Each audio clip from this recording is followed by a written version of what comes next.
Hello everyone, and welcome back to our YouTube channel. Today's Tribute USA, we're so glad to have you here with us today. In this video, we're honoring the incredible legends who have recently left us. These remarkable individuals touched so many lives, and their legacies will live on forever. Before we begin, please support our channel by giving this video a thumbs up, subscribing, and turning on the notification bell so you don't miss our future tributes. Your support truly means a lot to us. Now, let's come together to celebrate and remember these unforgettable icons. Let's get started.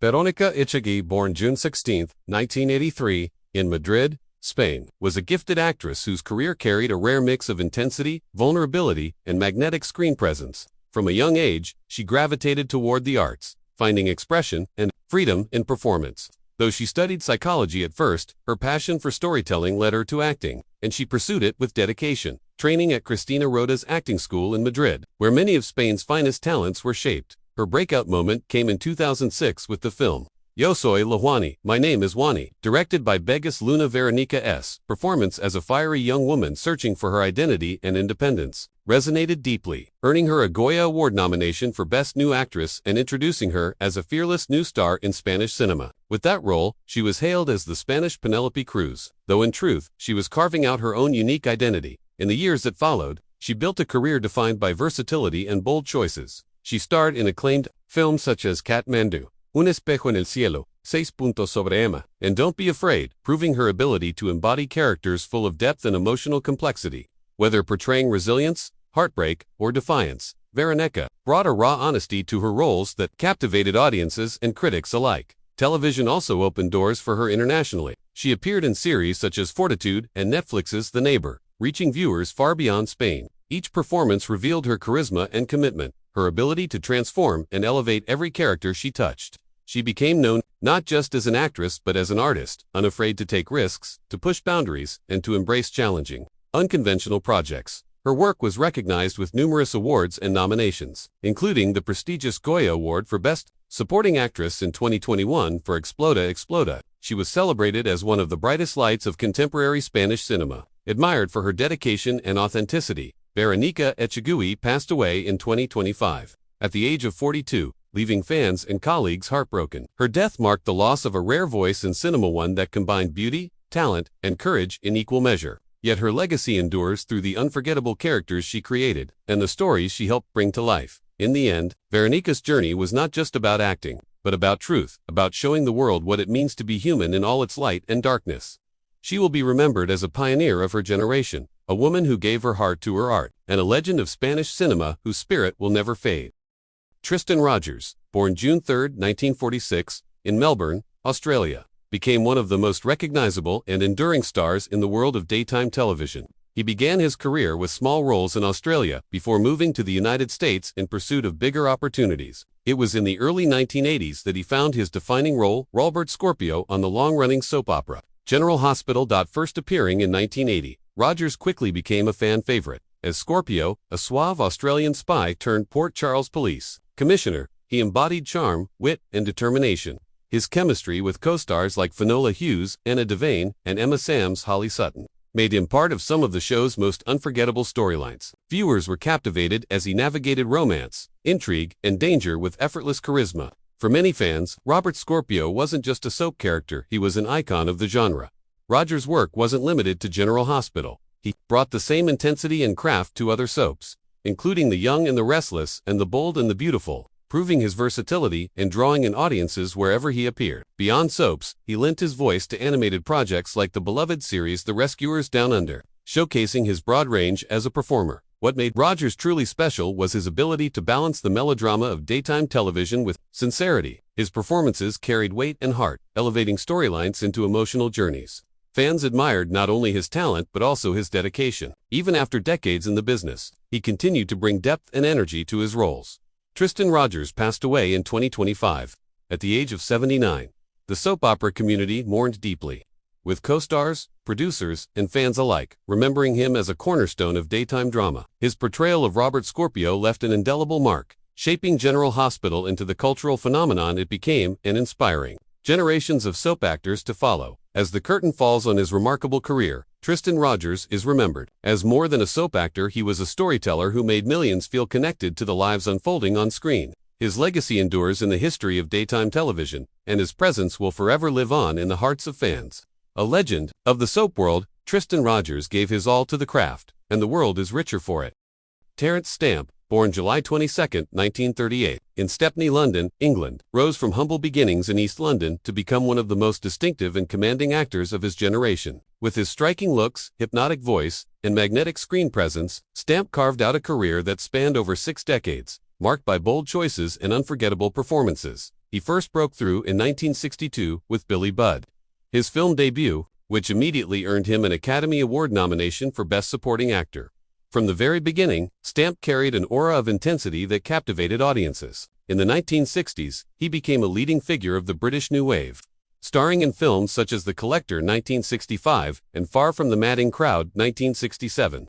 Working with some of the most respected directors of his time, his status as both an actor and a cultural figure grew, making him one of the defining stars of that era. Though his career took unexpected turns in the 1970s. With a period of retreat from the Hollywood spotlight, Stamp roared back into prominence with roles that reminded the world of his talent. His performance as General Zod in Superman 1978 and Superman 2 1980 became legendary, turning him into one of cinema's most memorable villains.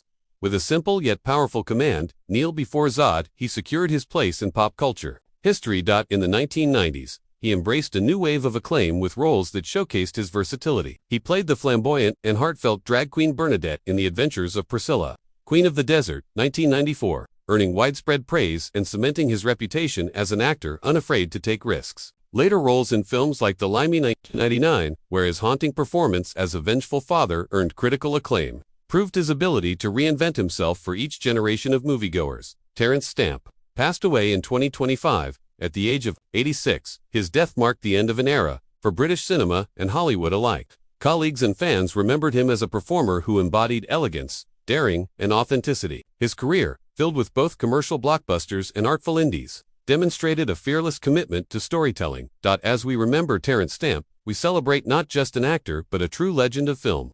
From Billy Budd to General Zod to Bernadette, his characters spanned innocence, menace, and tenderness, reflecting the full spectrum of humanity. His voice, his presence, and his artistry will live on through the films he gifted the world. A master of the screen, Terrence Stamp leaves behind a legacy that will inspire generations to come. Jerry Adler, born November 4, 1929, in Brooklyn, New York, was an actor and theatrical producer whose career stretched across more than 6 decades. He came from a family connected to the stage, and from a young age, theater became his world. His Broadway journey began behind the scenes as a stage manager and later a production supervisor, but his talent and passion eventually led him into acting, where he found his true voice. Adler first made his mark in theater, working on landmark productions such as My Fair Lady and The Apple Tree, building a reputation as a skilled professional who understood every angle of the stage. By the late 1960s, he had also stepped into producing, bringing The Great White Hope to Broadway, a powerful production that earned critical acclaim and left an indelible mark on American theater. His understanding of both craft and business made him a respected figure behind the curtain, but it was in front of the camera where Adler became a familiar face to millions. His breakthrough on television came in guest roles across popular shows, but his most defining role arrived in the late 1990s with HBO's The Sopranos. Cast as Hesh Rabkin, a seasoned mob associate and confidant of Tony Soprano, Adler brought wit, wisdom, and gravitas to the part. He gave the character layers, sometimes warm, sometimes ruthless, and helped shape one of television's greatest dramas. Fans came to love his dry humor, sharp advice, and calm presence in a turbulent underworld. Beyond The Sopranos, Adler appeared in a wide range of television shows, including Law and Order, Madam Secretary, and The Good Wife. His ability to adapt to both comedic and dramatic roles made him a versatile performer. On film, he took roles in projects like Manhattan Murder Mystery and The Public Eye, adding to a body of work that showcased depth, intelligence, and natural presence.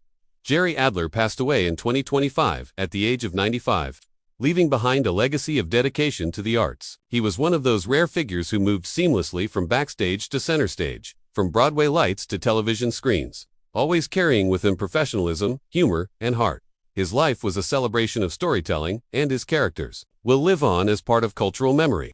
Jerry Adler will forever be remembered as a consummate craftsman, a face audiences welcomed into their homes, and a legend whose contributions to theater and television remain timeless. Frank Caprio, born November 23, 1936, in Providence, Rhode Island, was more than just a judge. He was a symbol of compassion, fairness, and humanity in the American justice system. The son of Italian immigrants, Caprio grew up in a modest home, where hard work, humility, and community service were values woven into daily life. He carried those lessons with him throughout his career, turning the courtroom into a place not only of law but of understanding. Caprio first entered public service in Providence as a city councilman, later becoming a lawyer and, eventually, chief judge of the Providence Municipal Court. But it was through the television program, Caught in Providence, that his gentle style of justice reached millions around the world. What began as local courtroom footage soon went viral, with clips of Judge Caprio's interactions spreading across television and social media. He became famous not for harsh sentences, but for the way he really listened to the people who stood before him. Whether it was a struggling single parent explaining why they couldn't pay a parking ticket, or an elderly man recounting hardships, Caprio approached every case with empathy. His questions were thoughtful, his humor warm, and his judgments often carried a touch of mercy. People from across the globe praised him as the nicest judge in the world, a title he wore with humility. For him, justice wasn't just about laws written on paper, it was about people, their stories, and their dignity. Throughout his career, Caprio balanced the law with the belief that kindness could change lives. His courtroom became a symbol of hope, a reminder that the justice system could serve with heart as well as authority. Even after retiring, his impact continued, with fans recalling his words and decisions as lessons in compassion. Frank Caprio passed away in 2025 at the age of 88, leaving behind a legacy unmatched in both law and humanity. The outpouring of grief from around the world spoke to the reach of his influence. He was not just a local judge in Rhode Island, he was a global figure who touched millions with his humanity. In the end, Judge Frank Caprio will be remembered as more than a man who presided over traffic cases. He was a teacher, a mentor, a servant of the people, and a voice reminding us that empathy has a place in justice. His legacy lives on in every clip, every memory, and every life he touched. A true legend of the courtroom, Frank Caprio's kindness will echo for generations. Danielle Spencer, born June 24, 1965, in Trenton, New Jersey, became a beloved face of American television in the 1970s. Through her unforgettable role as Dee Thomas on the sitcom What's Happening, the daughter of actor and comedian Tim P. Spencer, Danielle was drawn into the entertainment world early on, and by her early teens she was already making her mark in Hollywood. With her sharp wit, side-eye expressions, and quick one, Dee became one of the standout characters of the series, earning Spencer recognition as one of the most memorable child stars of her era. When What's Happening premiered in 1976, it broke ground as one of the first sitcoms to center around the lives of a black family and community. Danielle's portrayal of the smart, sassy younger sister of Raj helped cement the show's popularity, resonating with viewers across the country. Her timing, natural charm, and ability to steal scenes without overpowering her co-stars made her a fan favorite. The series ran until 1979, and when it was revived as What's Happening Now.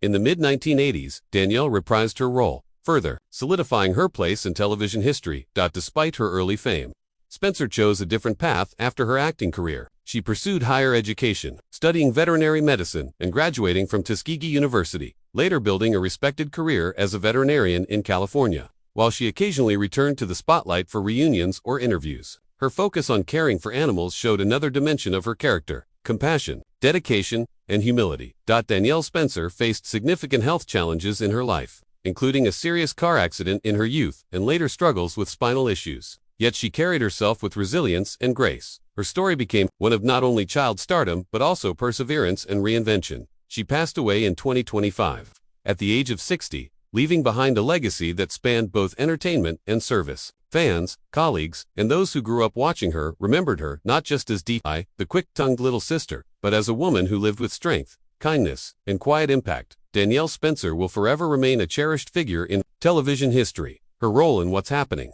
continues to bring laughter to new generations, while her real-life journey inspires admiration. She was more than a child star. She was a trailblazer, a healer, and a legend who will never be forgotten.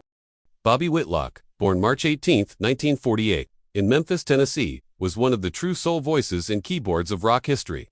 He grew up immersed in gospel and rhythm and blues, a product of the Memphis sound that would later define much of his music. His early years brought him to Stax Records, where he became the first white artist signed to the legendary soul label, soaking in the deep, emotional traditions of Southern music. That grounding shaped the raw, heartfelt playing and singing that would mark his career. Whitlock's defining moment came when he became a founding member of Derek and the Dominoes, the short-lived yet iconic band led by Eric Clapton. In 1970, alongside Clapton, drummer Jim Gordon, and bassist Carl Radle, Whitlock helped create Layla and Other Assorted Love Songs, an album that would go on to be hailed as one of the greatest in rock history.